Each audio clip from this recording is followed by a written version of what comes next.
26 जनवरी 1950 को भारतीय संविधान लागू हुआ और भारतीय संविधान लागू होते ही ये बात तय हो गई कि अब देश केवल और केवल भारतीय संविधान से चलेगा। किसी भी प्रकार की धार्मिक ग्रंथ या किसी भी प्रकार के दूसरी नियम कानून से नहीं चलेगा और पूरी तरीके से भारत केवल भारतीय संविधान के अनुसार चलेगा। इसी के साथ ये बात भी तय हो गई कि भारत में अब व्यक्ति और व्यक्ति की वैल्यू बराबर है। किसी के साथ जाति के आधार पर, धर्म के आधार पर, भाषा के आधार पर, क्षेत्र के आधार पर, लिंग के आधार पर कोई भेदभाव नहीं किया जाएगा। वन वोट वन वैल्यू के आधार पर भारत का संविधान देश के सभी नागरिकों को एक बराबर समझता है और एक बराबर समझकर देश के सभी नागरिकों के साथ एक जैसा व्यवहार भारतीय संविधान के अनुसार ही किया जाए। ये अपने आप में एक बहुत बड़ी क्रांति थी, क्योंकि भारत एक ऐसा देश है जहां हजारों साल से देश में तमाम प्रकार की असमानताएं, तमाम प्रकार की कुरीतियां, तमाम प्रकार के ऐसी बातें मौजूद थी जो इस देश के बहुसंख्यक लोगों को केवल मानवीय अधिकारों से ही वंचित नहीं करती थी, बल्कि उनके साथ पशुवत व्यवहार करती थी। इसलिए भारतीय संविधान भारत में एक क्रांति है जो व्यक्ति और व्यक्ति को बराबर करके देश में सबको समान अवसर उपलब्ध कराने की बात करता है। और आज तो पूरी दुनिया में जो भारतीय संविधान ने जो तय किया कि समता होनी चाहिए, स्वतंत्रता होनी चाहिए, बंधुता होनी चाहिए और न्याय सबको मिलना चाहिए, ये जो भारतीय संविधान ने तय किया और अपना उद्देश्य रखा कि हमें समता, स्वतंत्रता, बंधुता और न्याय के आधार पर समाज और राष्ट्र का निर्माण करना है, इस बात को पूरी दुनिया ने स्वीकार किया। और संयुक्त राष्ट्र संघ ने भी इस सिद्धांत को, जो कि समता, स्वतंत्रता, बंधुत्व और न्याय का सिद्धांत है, इसको स्वीकार किया। केवल भारत में ही नहीं, पूरी दुनिया में इस सिद्धांत को स्वीकार किया गया और पूरी दुनिया विकास के पथ पर आगे जा रही है। विज्ञान का विकास हो रहा है, पूरी दुनिया में लगातार वैज्ञानिक सोच पैदा हो रही है। भारत के अंदर भी बड़े पैमाने पर लोग अंधविश्वास, कुरीति और तमाम प्रकार के जो पोगापंथी की बातें हैं उनसे बाहर निकल रहे हैं। लेकिन इसके बावजूद भी देश में कुछ जाहिलों की जमात बची हुई है जो अभी भी बात करती है कि हमें अंग्रेजी शिक्षा बंद करना है, जो अभी भी बात करती है कि हमें वर्ण व्यवस्था के अनुसार देश चलाना है, जो अभी भी बात करती है कि हमें मनुस्मृति के अनुसार देश चलाना है। वो मनुस्मृति जो देश के बहुसंख्यक लोगों को अधिकार वंचित करती थी, उनको पढ़ने लिखने के अधिकार से लेकर धन संपत्ति रखने के अधिकार से लेकर तमाम प्रकार के अधिकार पर पाबंदी लगाती थी। महिलाओं की स्थिति दयनीय थी, महिलाओं को किसी प्रकार का कोई अधिकार नहीं था। तो ये जिस प्रकार की मनुस्मृति थी और जिस प्रकार की बातें थी, उसको लेकर के पोगापंथी बातें कुछ नकली संत और महात्मा करने का काम कर रहे हैं। क्योंकि अगर वो असली संत होते तो असली संत तो कबीर थे, असली संत तो रविदास थे, जो कहते थे मन चंगा तो कठौती में गंगा। ये जो ढोंगी संत हैं, जो संत का चोला ओढ़े हुए हैं और संत का चोला ओढ़ करके जो देश के लोगों को गुमराह करने का काम कर रहे हैं, उनके द्वारा बार बार ये पोगापंथी की बातें की जाती है कि हिंदू राष्ट्र बनाना है, या फिर हमको मनुस्मृति लागू करना है, या फिर हमको वर्ण व्यवस्था लागू करना है, या फिर हमको अंग्रेजी स्कूलों को बंद करना है। ये जब पूरा देश और पूरी दुनिया विज्ञान के दौर में है, विज्ञान से सीखने की कोशिश कर रहा है, विज्ञान में नए नए प्रयोग करके आगे बढ़ रहा है, नए नए आविष्कार हो रहे हैं, ऐसे समय में ये पोगापंथी बातें निश्चित रूप से देश के लोगों को गुमराह करने के लिए हैं। इसलिए देश के तमाम लोगों को इस बात से सतर्क रहना चाहिए। 26 जनवरी 1950 को जब भारतीय संविधान लागू हुआ, उसके पहले 26 नवंबर 1949 को जब आखिरी संविधान सभा की बैठक हुई, तो उस बैठक में बाबा साहब डॉक्टर अंबेडकर ने संविधान के तमाम आलोचकों को जवाब देते हुए उन्होंने संविधान लागू होने के बाद अपनी कुछ चिंताएं व्यक्त की। क्योंकि बाबा साहब डॉक्टर अंबेडकर ये चिंता व्यक्त कर रहे थे और वो कह रहे थे कि 26 जनवरी 1950 से ये देश में ये संविधान लागू हो जाएगा और ये संविधान लागू होते ही भारत एक गणतांत्रिक लोकतंत्र घोषित हो जाएगा। वन वोट वन वैल्यू के आधार पर यह देश चलेगा। गणतांत्रिक लोकतंत्र का मतलब है कि जनता के द्वारा जनता के लिए शासन व्यवस्था होगी। लेकिन क्या भारत इस शासन व्यवस्था को कायम रख पाएगा? क्या भारत इन मूल्यों को सुरक्षित रख पाएगा? तो वो कहते थे कि उन्होंने कहा कि क्या ऐसा होगा, क्या रख पाएगा? उसके लिए वो कई प्रकार के खतरे देख रहे थे, इसलिए उन खतरों से वो आगाह कर रहे थे। उसमें उन्होंने एक जो सबसे ज़्यादा महत्वपूर्ण बात कही, उन्होंने ये महत्वपूर्ण बात कही कि आज की तारीख में, मतलब 26 जनवरी 1950 को जब ये संविधान लागू होगा तो हम दोहरे जीवन में प्रवेश करें। एक तरफ भारतीय संविधान होगा जो सभी नागरिकों को बराबरी की दृष्टि से देखेगा, लेकिन समाज में बहुत बड़े पैमाने पर सामाजिक असमानता होगी, बड़े पैमाने पर आर्थिक असमानता होगी। उन्होंने चेतावनी देते हुए कहा कि अगर इसको समय रहते दूर नहीं किया गया, अतिशीघ्र दूर नहीं किया गया और बराबरी लाने की कोशिश नहीं की गई तो इससे देश के लोकतंत्र को खतरा पहुंच सकता है।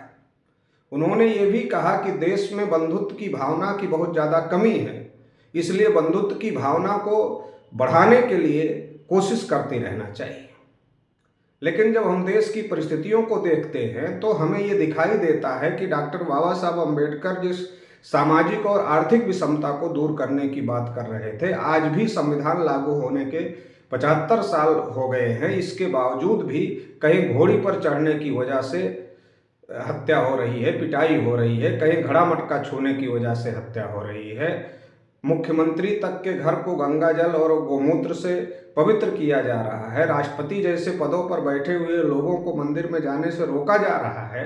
इसका मतलब यह है कि संविधान लागू होने के 75 साल बाद भी जिस सामाजिक विषमता को खत्म करने की बात बाबा साहब डॉक्टर अम्बेडकर कर रहे थे वो खत्म नहीं हुई है। बड़े बड़े पदों पर वंचित समूह के लोग, SC ST OBC के लोग पहुंच गए हैं, लेकिन इसके बावजूद भी उनके साथ में सामाजिक विषमता का व्यवहार जो हजारों साल से भारतीय समाज का हिस्सा रहा है वो होता रहा है। तो ये सामाजिक विषमता अभी दूर नहीं हुई है। इसके लिए जो कोशिशें होनी चाहिए थी वो कोशिशें जिस रूप में होनी चाहिए थी और जितना होनी चाहिए थी वो नहीं की गई। इसी के साथ साथ जो आर्थिक विषमता दूर करने की बात है, तो अभी 90 के दशक में न्यू इकोनॉमिक पॉलिसी को एडॉप्ट किया गया और न्यू इकोनॉमिक पॉलिसी को एडॉप्ट करके निजीकरण, भूमंडलीकरण और उदारीकरण की पॉलिसी को एडॉप्ट किया गया और जिसकी वजह से पूंजीपतियों को खास महत्व दिया जा रहा है, जबकि किसानों को और जो मजदूर हैं उनकी दशा निरंतर खराब होती जा रही है। मध्यम वर्ग की रीढ़ टूट रही है, कर्ज के बोझ के तले दब रहा है। तो देश की स्थिति ये हो रही है कि जिसके पास ज़्यादा धन है उसके पास और धन इकट्ठा होता जा रहा है, लेकिन जिसके पास धन नहीं है उसके पास से और ज़्यादा वो धन खत्म होता जा रहा है और वो गरीब होता जा रहा है। तो गरीबी और अमीरी के बीच की जो खाई है वो लगातार बढ़ रही है। मतलब जो आर्थिक विषमता दूर करने की बात बाबा साहब डॉक्टर अम्बेडकर ने संविधान सभा के अंतिम भाषण में कही थी, उस पर भी जिस प्रकार का काम होना चाहिए था उस प्रकार का काम नहीं हो पाया। तीसरी जो महत्वपूर्ण बात बाबा साहब डॉक्टर अम्बेडकर ने कही, वो महत्वपूर्ण बात उन्होंने ये कहा कि जो वंचित समाज के लोग हैं, जो हजारों साल से इस देश में जो व्यवस्था रही, जो वर्ण व्यवस्था रही, जाति व्यवस्था रही, उसके जो शिकार लोग हैं वो निश्चित रूप से उनके साथ बहुत बुरा व्यवहार इस देश में हुआ है, जिसकी वजह से वो पीछे रह गए हैं। तो उनकी पर्याप्त हिस्सेदारी शासन प्रशासन में देकर उनको मुख्य धारा में जल्दी से जल्दी लाया जाए, नहीं तो ये भी लोकतंत्र के लिए घातक होगा। तो आज की अगर हम स्थिति देखें तो शेड्यूल कास्ट का रिजर्वेशन का कोटा पूरा नहीं हुआ, शेड्यूल ट्राइब के रिजर्वेशन का कोटा पूरा नहीं हुआ, OBC को आधा अधूरा मिला वो भी पूरा नहीं हुआ, जाति आधारित जनगणना और संख्या के अनुपात में हिस्सेदारी की मांग लगातार पूरे देश भर में चल रही है। लेकिन अभी तक कांग्रेस की भी सरकारें रही, भारतीय जनता पार्टी की भी सरकारें रही, इस पर कोई फैसला नहीं हो पाया है। तो देश में जो सामाजिक न्याय की बात है, जो वंचित समूहों को हक अधिकार देने की बात है, उस पर भी कोई खास काम नहीं हो पाया है। जो 2 दलीय संसदीय जनतंत्र देश के संविधान निर्माताओं ने स्वीकार किया कि एक सत्ता पक्ष होगा, एक विपक्ष होगा। तो सत्ता पक्ष और विपक्ष, अगर सत्ता पक्ष कोई गलत काम करेगा तो विपक्ष उसकी आलोचना करेगा। सत्ता पक्ष की नीति अलग होगी, विपक्ष की नीति अलग होगी। लेकिन जब हम 75 साल के इतिहास को देखते हैं तो सत्ता पक्ष और विपक्ष की नीति लगभग एक है। जाति जनगणना कांग्रेस के लोगों ने रोका तो बीजेपी के लोग अभी तक उस पर अमल कर रहे हैं।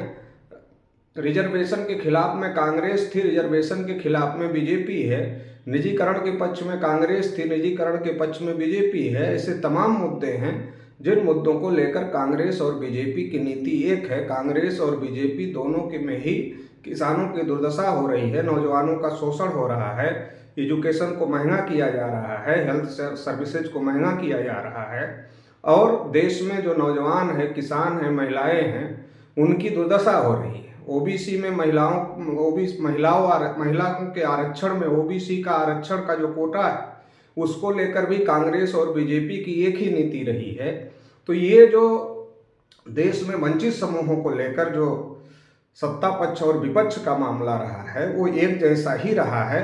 ये भी बहुत ज़्यादा दुखद बात है और इसकी वजह से भी जो लोकतंत्र में जो अधिकार मिलने चाहिए थे इस देश के वंचित समूह के लोगों को वो नहीं मिल पाए। तो कुल मिलाकर अगर हम इस बात को कहें कि देश में संविधान लागू होने के 75 साल होने के मौके पर जो चिंताएं बाबा साहब डॉक्टर अम्बेडकर ने व्यक्त की थी वो चिंताएं आज भी हम लोगों के सामने मुहबाए खड़ी हुई हैं। बाबा साहब डॉक्टर अम्बेडकर ने ये चिंता भी व्यक्त की थी कि क्या संविधान जिस रूप में लोकतंत्र को लागू कर रहा है क्या देश उसको बचा पाएगा। बाबा साहब डॉक्टर अम्बेडकर की यह भी चिंता थी कि कहीं ऐसा ना हो कि लोकतांत्रिक स्वरूप दिखाई देने के लिए हो लेकिन यथार्थ में वो तानाशाही का रूप धारण कर ले। आज जो हम देश की स्थिति देख रहे हैं, किसान लंबे समय से सड़कों पर हैं, उनको कोई नहीं सुन रहा है। देश में विद्यार्थी, युवा, बेरोजगार सड़कों पर लड़ाई लड़ते हैं, उनका कोई नहीं सुन रहा है। पेपर लीक होने से लेकर नियुक्ति ना होने तक के, और जब नियुक्ति होती है तो उसमें खास तौर से वंचित समूहों के साथ जो धोखेबाजी हो रही है वो किसी से छुपी नहीं है। तो ईवीएम को लेकर पूरे देश भर में बड़ा आक्रोश है, लेकिन इसके बावजूद भी इस पर चुनाव आयोग के द्वारा कोई कार्यवाही नहीं की जा रही है। चुनावों में लगातार गड़बड़ियां हो रही हैं। पुलिस वालों के द्वारा कहीं पर मतदाताओं को रोकने से लेकर, पैसे बांटने से लेकर, लालच देने से लेकर, डराने धमकाने तक के बहुत सारे मामले सामने आ रहे हैं। तो इससे जो बाबा साहब डॉक्टर अम्बेडकर की लोकतंत्र को लेकर जो आशंकाएं थी वो और भी ज़्यादा अभी उनको बल मिलता हुआ दिखाई दे रहा है। तो कुल मिलाकर जो देश के हालात हैं, जो जिन हालातों में भारतीय संविधान लागू होने के बाद बड़े पैमाने पर सुधार होना चाहिए था, उस लेवल का सुधार दिखाई नहीं दे रहा है। इसका जो सबसे बड़ा मूल कारण है वो मूल कारण भी बाबा साहब डॉक्टर अम्बेडकर ने अपने भाषण में बताया है कि उन्होंने कहा कि संविधान कितना भी अच्छा हो लेकिन यदि उसको लागू करने वाले लोग अच्छे नहीं होंगे तो आखिरकार वो संविधान अच्छा साबित नहीं होगा।